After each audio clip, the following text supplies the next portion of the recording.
What do a Black American concert artist and a queer Armenian filmmaker have in common? At first glance, not much. They spoke different languages, came from different worlds, and never met. But both dared to create in ways their governments could not control. Both tapped into their creative power and harnessed it to be a beacon of truth. And from this, we are reminded of a simple fact. Creativity is our superpower. It gives us the ability to shape the world in our image, to access our freedom, to build towards liberation. And if you don't believe me, that's okay. My hope is that by the end of this video, you will. Throughout history, art has been both a mirror and a weapon.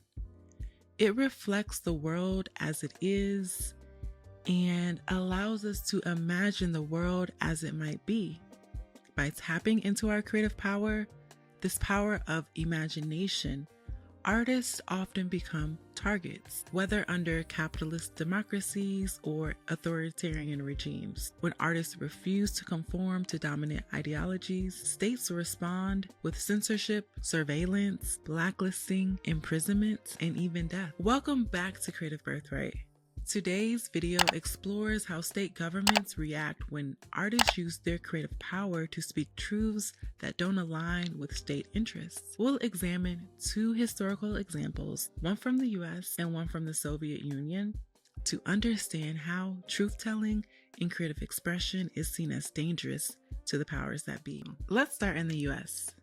The late 1940s and 50s was a time marked by fear, paranoia, and repression. After World War II, the US turned its attention inward, and the Cold War brought with it the rise of McCarthyism, an anti-communist witch hunt that accused everyday Americans of being enemies of the state.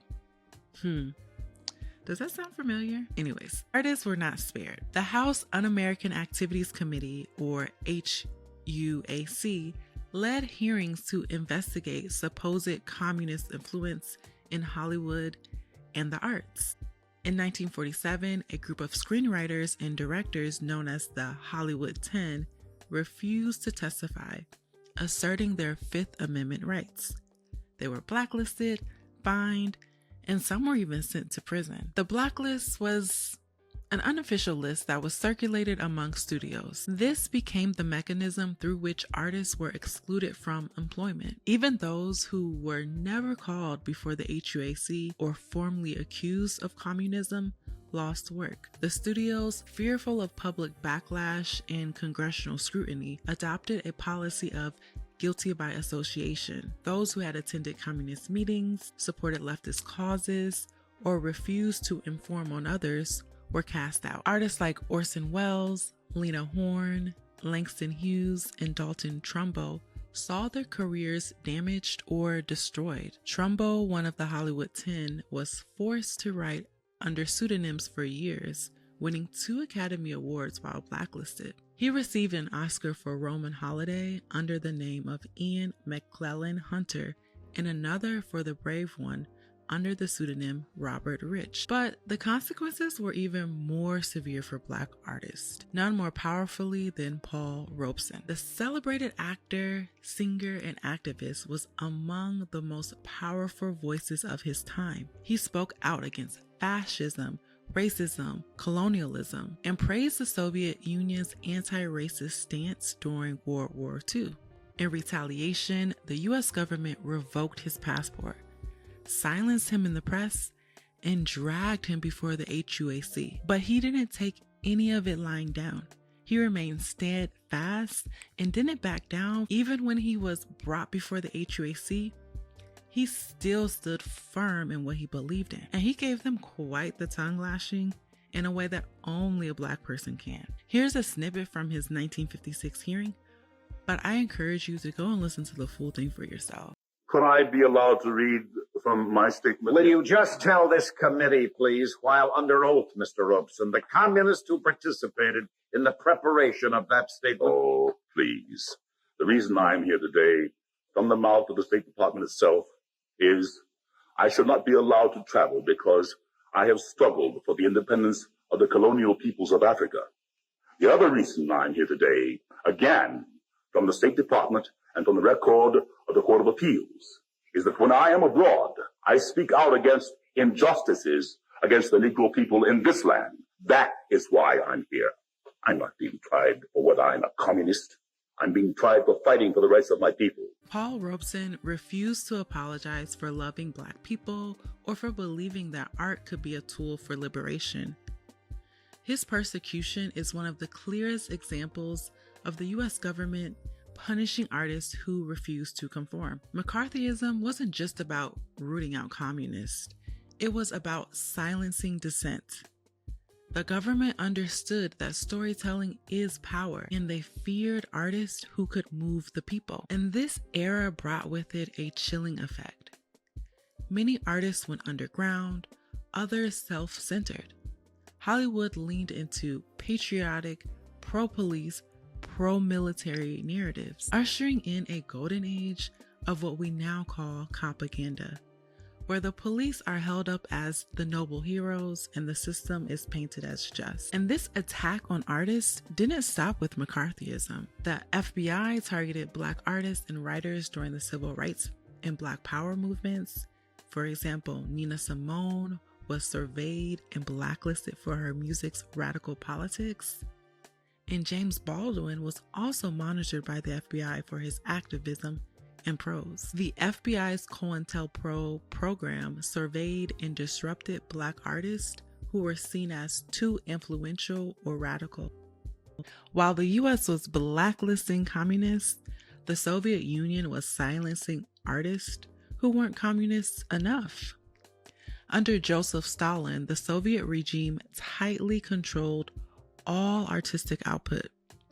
Writers, painters, filmmakers, everyone was expected to create work that upheld the values of the Communist Party. The official style was called Socialist Realism, art that glorified the worker, praised the state, and avoided any depiction of hardship or individuality. To deviate was dangerous. Artists who dared to explore alternative perspectives, critique the government, or express themselves too freely were labeled enemies of the people.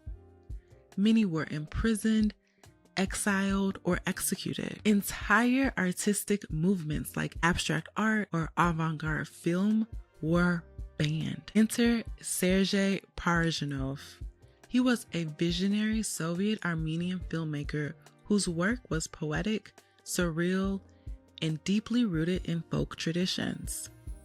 He was thrust into the spotlight and onto a KGB surveillance list after directing the film Shadows of Forgotten Ancestors, a film based on a novella from the Ukrainian writer Mikhailo Kotsiobinski, and I'm pretty sure I did not say that name right, so it'll be on the screen. Shadows of Forgotten Ancestors depicts the lives of the Hutsuls, a Ukrainian ethnic group in the Carpathians, and was one of the few Soviet films released in Ukrainian without a Russian dub. The film's popularity brought the previously apolitical Parajanov under KGB surveillance, attention that would have serious consequences. Despite this, he continued to create. His film, The Color of Pomegranates, broke every rule of socialist realism. It was symbolic, non-linear, and unapologetically non-Russian. The movie was loosely based on the life of 18th century Armenian poet Sayed Nova, but authorities removed all explicit references to the poet, changed the title cards, and rearranged some of the scenes without Parajanov's involvement. The film debuted in 1968, and this was the last film he would make for the next 12 years. Parajanov was targeted for his queerness, his ethnic identity, and his refusal to conform. He was arrested on fabricated charges of homosexuality and imprisoned for 5 years. He wasn't just punished for what he made, but how he made it. His art defied Soviet nationalism. During his 5-year sentence in a hard labor camp, he was beaten, denied materials to write or create, and only released after an international outcry from artists like Jean-Luc Godard, Federico Fellini, and Andrei Tarkovsky. Even after his release, Parajanov was banned from making films for over a decade, forced into isolation, and surveilled until his death. The stories of Paul Robeson and Sergei Parajanov, though separated by a continent, mirror each other. Both artists blended beauty, national pride, and resistance.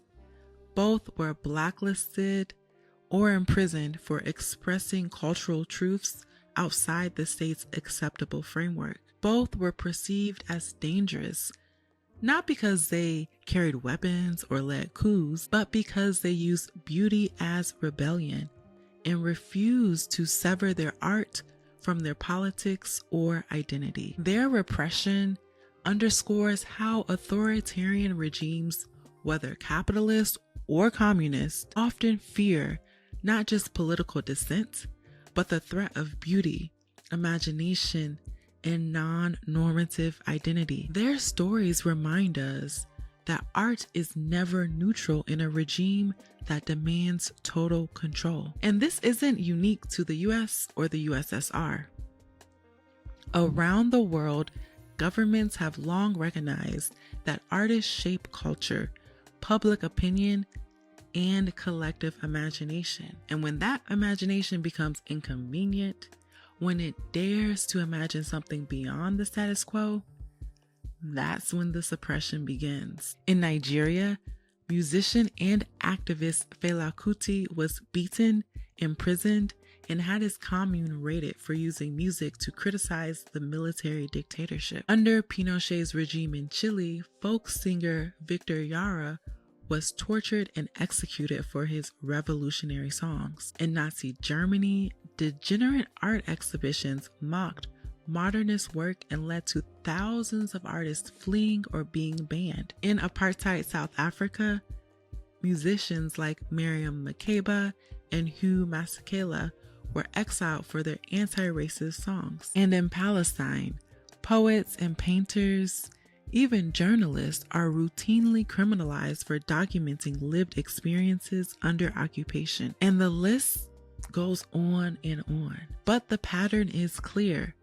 When artists challenge the status quo, they become targets. If you are paying attention to what has been happening in the US these last few years, a lot of this sounds very familiar. It's almost like history is repeating itself. Book bans and curriculum restrictions are silencing Black, queer, and indigenous stories in schools. Laws targeting drag performers, trans people, and protest art aim to make nonconformity illegal. Politicians have used terms like un-American or radical left to discredit journalists, educators, and artists who question dominant narratives. Surveillance, doxing, and deplatforming disproportionately impact marginalized creators and activists. And actors and artists who speak out against the genocide in Gaza face blacklisting and loss of work. We are once again watching the state try to define who gets to speak, who gets to create, and who gets to dream in public. This is ideological warfare disguised as public policy. It's not just about silencing dissent. It's about shaping imagination, limiting what we're allowed to dream about, speak about, create. That's why we invest in our creative practice. That's why this channel exists, because creativity is not just about beauty. It's not just about self-expression. It's about building the world we actually want to live in. When we create, we imagine alternatives. We grieve, we remember, we resist, we rebuild. Your creativity is your birthright. It's also your power. Take it seriously, protect it fiercely, and never let anyone define what stories you're allowed to tell. So keep creating, even when it feels small, especially when it feels risky, because what you make might not just free you, it might help free someone else. All right, that's all I have for you today. If you learned something new from this video, be sure to give it a like on your way out and share it with someone who needs to remember art is resistance. Art is freedom. I'll see you in the next video.